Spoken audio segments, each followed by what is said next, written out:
Vipi kaka? Amepatwa nini? Kusema ukweli hata sijui. Nimemkuta tu ameanguka hapa.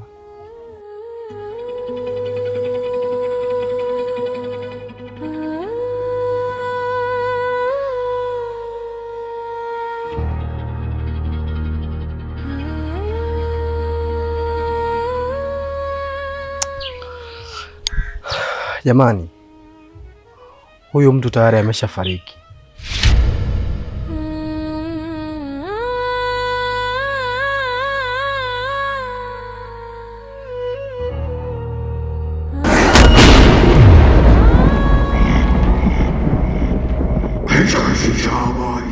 Kwa hiyo mwanamke mmoja atoe mtandio au kanga kwa ajili ya kufunika huu mwili jamani.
Habari yako kakaangu? Safi, karibu. Asante. Mzima? Mzima, karibu. Kaka samani, nilikuwa naomba nikopeshe dagaa, nyanya, kitunguu pamoja na karoti. Dadangu, mimi nikwambia kitu kimoja tu. Siwezi kumkopesha mtu ambaye simjui. Alafu pia sitoshe, wewe ndio kwanza mara ya kwanza na kuona gengeni kwangu. Inawezekana vipi mimi nikukopeshe wewe? Lakini kakaangu, mimi hapata sikai mbali. Nakaa hapo hivi hapo nyumba ya tatu tu. Kwa hiyo mume wangu akitoka kazini mimi nakuletea pesa yako. Nilo, mambo? Safi mama Nabi, uko poa? Mimi nataka dagaa, nyanya, kitunguu, karoti. Nipe na nyanya chungu kama unazo. Usijali, umepata.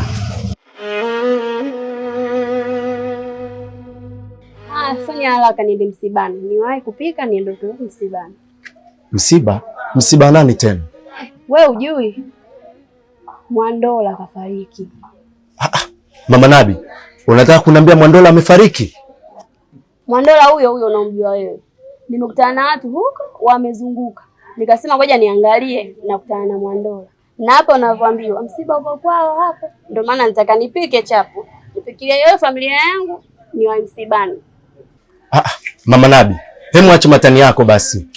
Nimetoka kuongea na Mwandola muda si mrefu na amepita hapa gengeni kwangu. Ameniambia anatoka kucheza draft hapo, tena kuna mzee kakimbia na yeye ndo akaona bora aondoke. Hemu acha matani basi. Fanya unipe hivyo vitu mimi. Na kusema unanidai shilingi ngapi? Samahani kaka, naomba basi nipatie hivyo vitu niende. Dadangu, kama nilivyokuambia, siwezi kukukopesha vitu kutoka gengeni kwangu ikiwa wewe sikujui. Wewe Nilo, humjui huyu? Hebu niachie babaifu. Huyu shemeji yako. Kwa BFF wako shemdali usimjue wewe. BFF wangu? Kicheko. Hapo ndo kasusiwa huyo binti. Wewe hujui? Huyo kaacha shule kwa ajili ya Kicheko. Hivyo unavyomuona. Yupo kwa kina Kicheko hapo kasuswa na mama yake. Na ni mjamzito. Kwa hiyo fanya umpe hivyo vitu akale. Maana huyo tena BFF tena ninavyojua mie usinde kumkopesha. Tena sio kumkopesha kabisa. Hebu mpe hivyo vitu. Nipe vitu vyangu mimi, shika hela yako.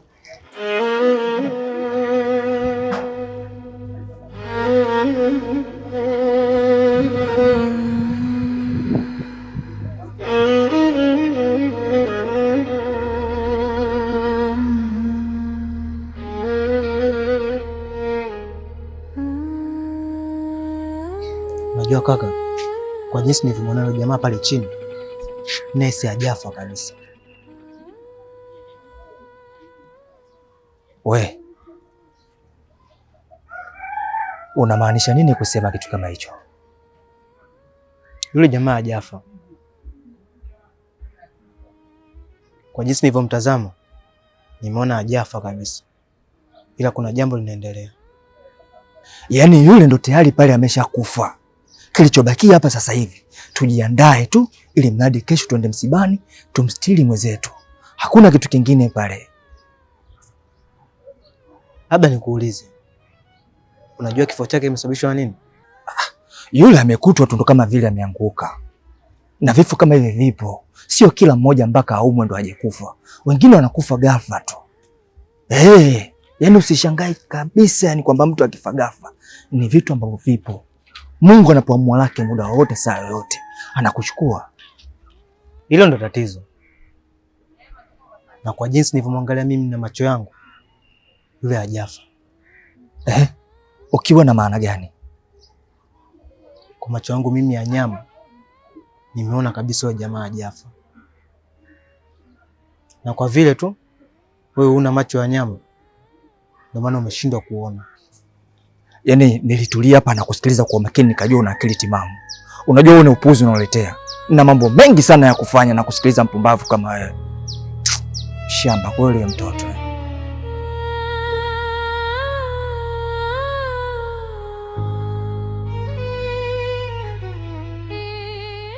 Lucy, upasi kulia.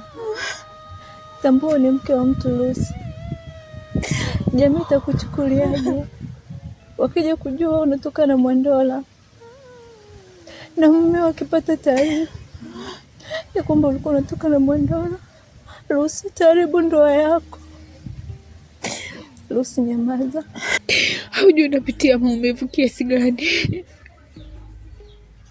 Tambua Mwandola ndo alikuwa furaha yangu mimi. Yeye tu ndo alikuwa ananipatia furaha na si mume wangu. Lucy, Mwandola amekufa na umemshuhudia mwenyewe pale chini amelala. Acha kumkufuru Mungu Lucy. Aliyekufa amekufa na hawezi kurudi tena hapa duniani. Moyo wangu unakataa. Moyo wangu unakataa. Mwandola hajafa. Yupo tu, ila ni mimi sijui yuko wapi. Mwandola wangu jamani. Nawezaje kuishi bila yeye? Nawezaje? Mniambie. Huyu mtoto nitamwambia nini mimi? Najua tu atajua ukweli. Na hichi kiumbe kilichopo tumboni si cha mume wangu kama unavyofikiri. Hiki kiumbe ni cha Mwandola. Na nilitamani sana mtoto wangu akija kuzaliwa nitamwambia nini mimi? Naumia sana rafiki yangu, naumia. Kwa nini Mwandola ameniacha mapema hivi mimi? Unafikiri baadaye nikija kupata mtoto nitamwambia babake yuko wapi? Nitasema nini mimi kwa mwanangu? Lucy, kila kitu kina mipango yake, na Mungu amefanya hivyo. Kuna jambo ameliepusha, maana mume wangu angekuja kujua kwamba mtoto sio wako kwake, Lucy, ungevunja ndoa yako. Jamii itakuchukuliaje Lucy, kwamba ni mke wa mtu alafu tena unabeba mimba ya mwanaume mwingine? Lucy, Lucy, jikaze, tulia. Tena naomba ujikaze Lucy. Hata tukifika huko msibani, jikaze, usilie. Maana jamii ikikuona unalia itakuchukulia vibaya. Watakuhisi kuna nini kati yako na Mwandola. Lucy, jikaze. Mume watafikishwa taarifa. Naomba ukifika msibani utulie Lucy. Tena utulie kabisa. Jifanye usiani chochote na Mwandola kabisa. Nimekusikia rafiki yangu. lakini nawezaje? Mondola ndo kila kitu kwangu mimi, nawezaje kuvumilia? Basi sasa nyamaza Lucy. Sawa, nitajitahidi, lakini nakuomba rafiki yangu, baki kwa siri yako, usimwambie mtu yoyote. Sawa, usijali, nitakutunzia siri yako.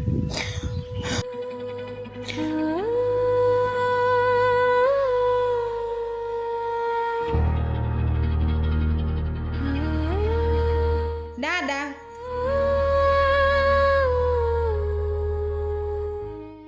nilivyokuona nilikuwa nataka nimalize mambo yangu ili nikutafute. Vipi? Kuna shida yoyote? Kuna rafiki yangu mmoja nasikia amepanga pale kwa Mzee Tano. Sasa Mzee Tano pale, wewe ni jirani yako, nitaka nihakikishe, je, ni kweli au la?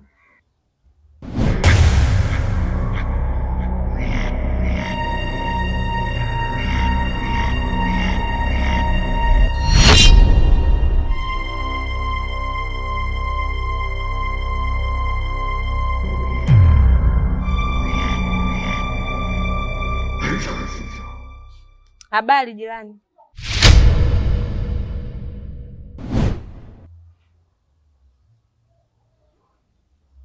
Hapana, kwa kweli sifahamu kitu chochote kile.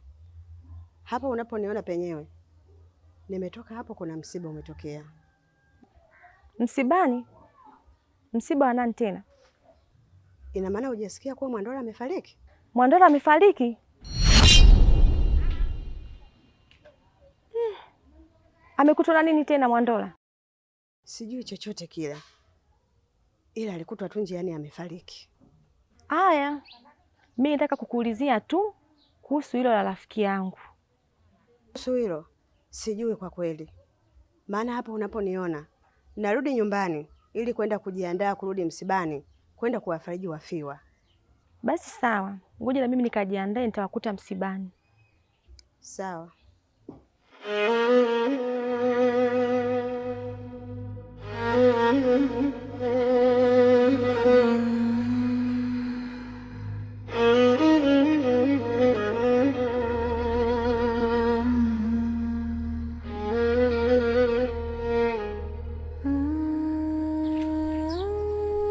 Samahani dada.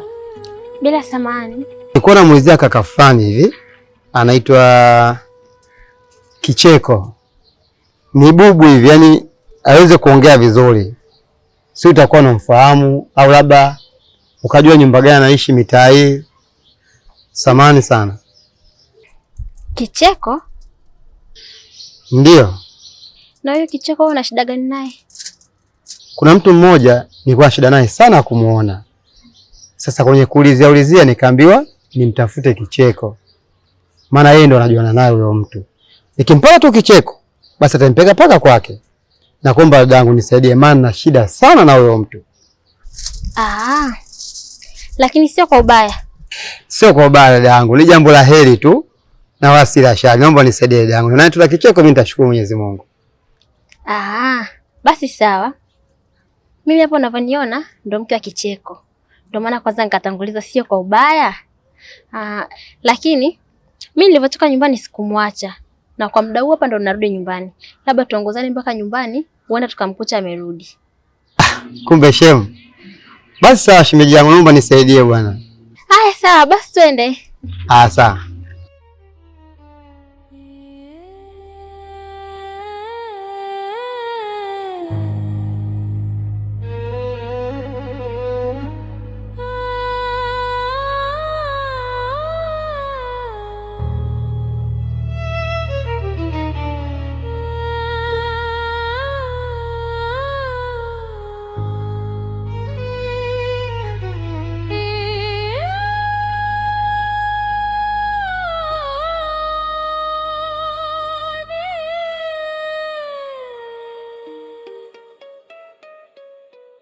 Karibu.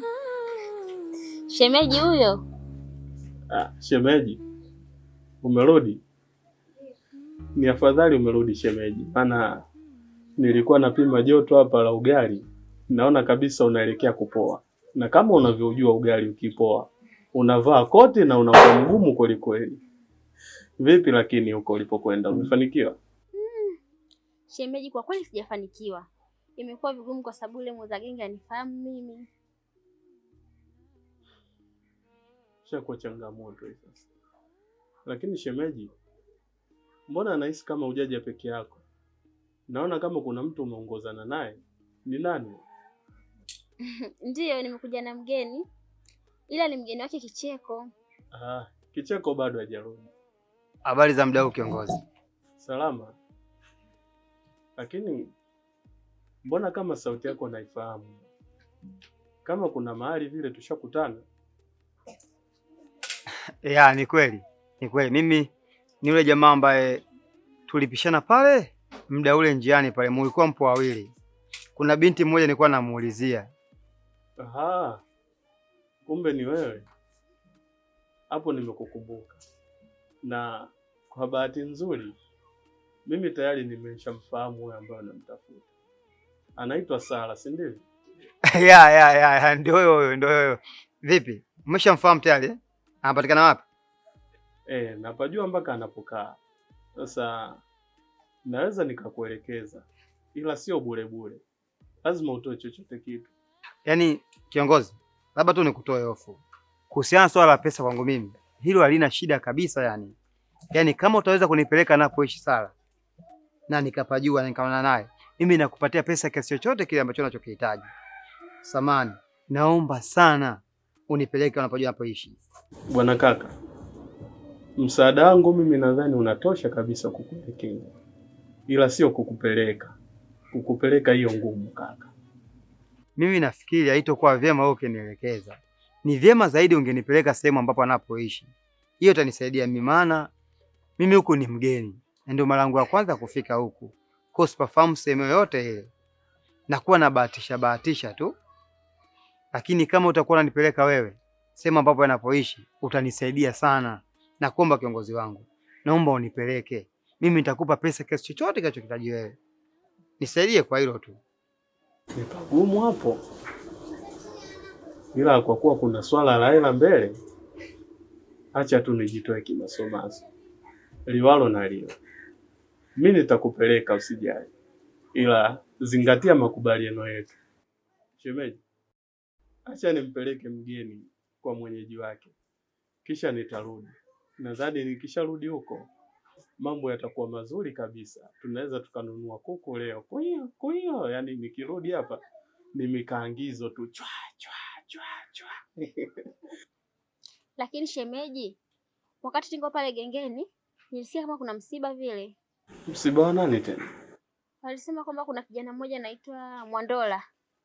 Mwandola? Mwandola amefariki? Kwani alikuwa anaumwa?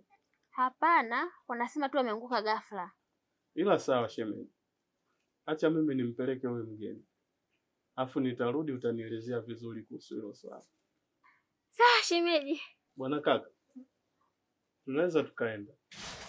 Aya, karibu tena kaka. Asante sana shemeji. Sawa.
Simama. Umeona hapo kwenye hilo geti jekundu ndo anakoishi wewe mwenyeji wako unamtafuta, na kwa bahati nzuri nimepata kusikia jina lake, kumbe anaitwa Sara. Sasa ni hapo ndipo anapoishi, ni kwa mzee Tano. Kwa hiyo ndugu yangu, unaweza ukaenda ili uonane na wewe mwenyeji wako. Kaka, mbona mimi sikuelewi? Yaani unaniambia pale mbele kuna geti, aliyakuwa upendelea tu kushambani, sawa? Na pale mbele mimi sioni geti wala nini, naona watu tu pale wanalima, na hapa tulipo ni polini.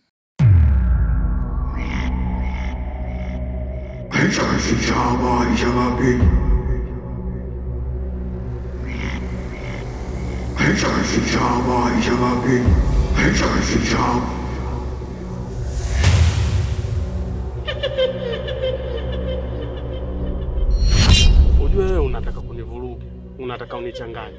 Mimi nina uhakika wa 100% kaka. Hapa nilipokuleta ndipo penyewe. Mimi kila kona za huu mtaa na kila chochoro nazijua. Sijawahi kupotea hata siku hii, hata siku moja kaka.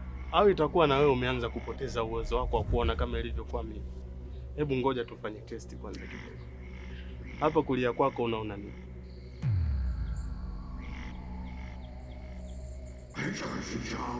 Naona mtu ambaye anapitisha maji na shamba la mpunga. Sio nyumba. Hakuna nyumba. Huu hapa ni mto na shamba la mpunga. Sikiliza mwanangu.